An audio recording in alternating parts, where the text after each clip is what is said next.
Hey tacos, how's it going? Thanks for tuning in to our video that we have today as we talk about it like we usually do on our Fridays. And so we're gonna get right into the questions and have no nonsense going on here. So here we go.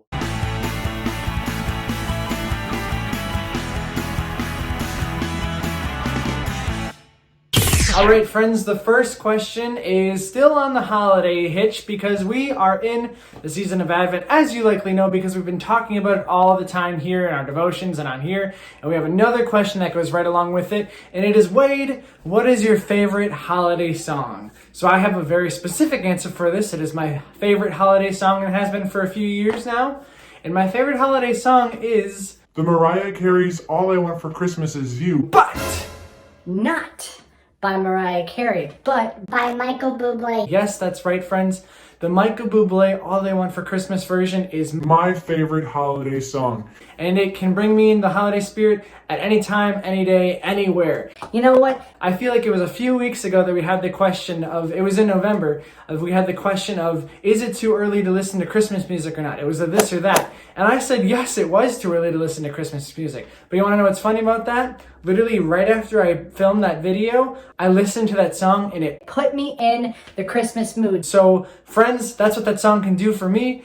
And I hope you enjoy it too. I know it's a really cool version. I don't know. The way he switches it up works for me, and it is my favorite holiday song. So that's how I would answer that question. All right, friends, we're getting right into the next question, which is, with the new year approaching, have you thought of any resolutions? So I know this is something that we've done for tacos. Last year, we actually came up with resolutions for 2020, in which you guys wanted to make this program. Unfortunately, things were a little different than we had planned, and we really couldn't hit our list. But I want you to think about what you can maybe do for yourself and what your resolutions can be. I know when I was a younger child and I always had being healthy on my mind, I gave up soda a few times. So I would give up soda for the entire year, and I was really committed to that. Last year, I gave up chocolate for the entire month of January. And I think one of my resolutions for this year is to give it up longer than just January and extend it in. Because those who really know me well know that I'm a chocoholic. I think another thing that I really want to have for my New Year's resolution is to practice and be better at the guitar.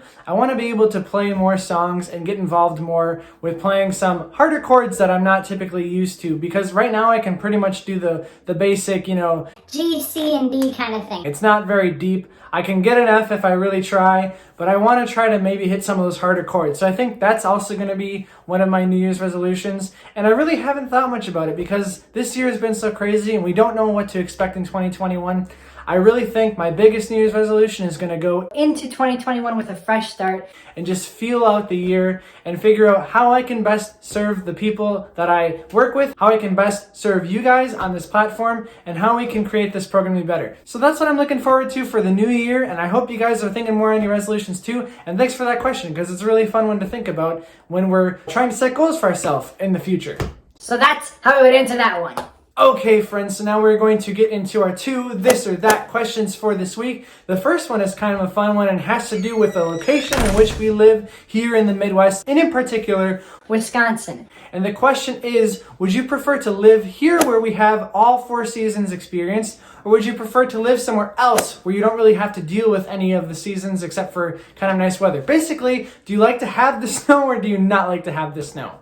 And for me, I love how we have all 4 seasons here in Wisconsin. I love that we get to experience a spring, a summer, a fall, and then a winter. I feel like right now is that time of the year where we get really excited about the snow. And by the end of the winter, we're usually sick of all the snow. And then we get to have spring, and there's a new feeling every season. With living in a place where you don't get all the snow or you don't get all the seasons, you don't have that new experience. You don't have the excited for spring, excited for summer, excited for fall, excited for winter. In this environment, we get all of those things. And I feel like it does a lot of things for like my mental health and how I feel about the days and what I can look forward to. Because right now I'm excited about having snow, but by the end of the winter, I'm going to be excited about not having snow. See, when you're places like Florida, for example, you don't get that kind of entertainment from your own ecosystem and your own environment. So I would definitely say that I'm a 4 seasons kind of guy before I'm a 1 season kind of guy. All right, friends, and our second this or that has to do again with the holiday season, and it is again another taste one, as we have a lot of food questions that we talk about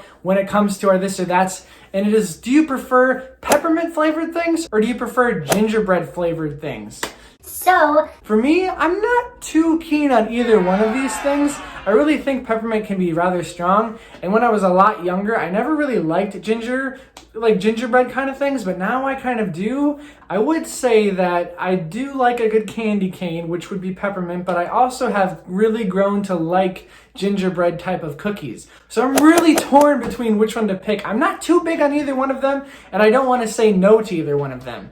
But I think if I really had to think down to it and kind of Go into my zone here. I would probably say that I would pick gingerbread over peppermint. Now, because I'm not, like, if you're going to have like a peppermint drink, I'm not going to drink anything peppermint, but I would eat a gingerbread cookie. So I think that's the reason why I would say this. And I don't really have much other reason to go with either one of them. So I'm going to say gingerbread. And I hope no one is hurt by that. And we could totally talk about which one you like more too. so there's that. All right, now we're gonna move on to our final part of our video for today, which is the last time I will be bringing up the ornaments that we have made. Yes, that's right, friends. We have been talking about making ornaments and creating ornaments and hitting deadlines and everything. And if you haven't seen our Facebook post from this past week, I'm going to talk about it right now. And I want to continue to thank you and give you my gratitude for all the hard work that you did in putting together these ornaments that we were able to give to the Era Senior Network. So this past Monday, I was able to go down to the Harambe neighborhood in Milwaukee, go to the offices of the Era Senior Network in that neighborhood, and hand them a box of 131 ornaments that you guys helped make to spread cheer amongst those seniors that are in their program. See, the cool thing is when I was able to go deliver this, they had their staff come out and see, and they were so excited about all the ornaments that we had created. They were picking them up and saying, Oh, look how cute this is. and all these great things about the things that you made. And today, they are having their drive-through event where all the seniors of their community are coming through a drive-through, and they are going to get to pick out one of the ornaments that you made for them, hang it on their tree or wherever they can in their house, and spread holiday joy and holiday cheer for that family. So think about that today as we exit this week and all the things that you have done and all the help that you have given these seniors and the communities that really need some hope right now, or someone that really needs some Christmas joy in a world that is so crazy, and having them thinking about the holidays now. You did that today. Your hard work paid off in making someone's day tonight when they receive one of the ornaments that you created. So thank you so much for all the hard work that you did. I'm so pleased to say that we had way over the amount of ornaments that we made last year, and I'm excited that we can continue to do some great work in the communities that we like to serve. And that's how I want to wrap up this episode today, again with my gratitude to you. So I hope you enjoyed the questions that we have today. If you have anything that you want to discuss further about any of these questions, please feel free to come to me. We can talk about it in group chats and certain things like that. And again, thank you so much for doing the 131 ornaments for the Era Senior Network that people are getting tonight. So yes, I hope you guys have a great rest of your Friday. I hope you have an awesome weekend. And I hope you get excited because we're getting into the holiday season as we are here at the end of December. So have a good weekend, everybody.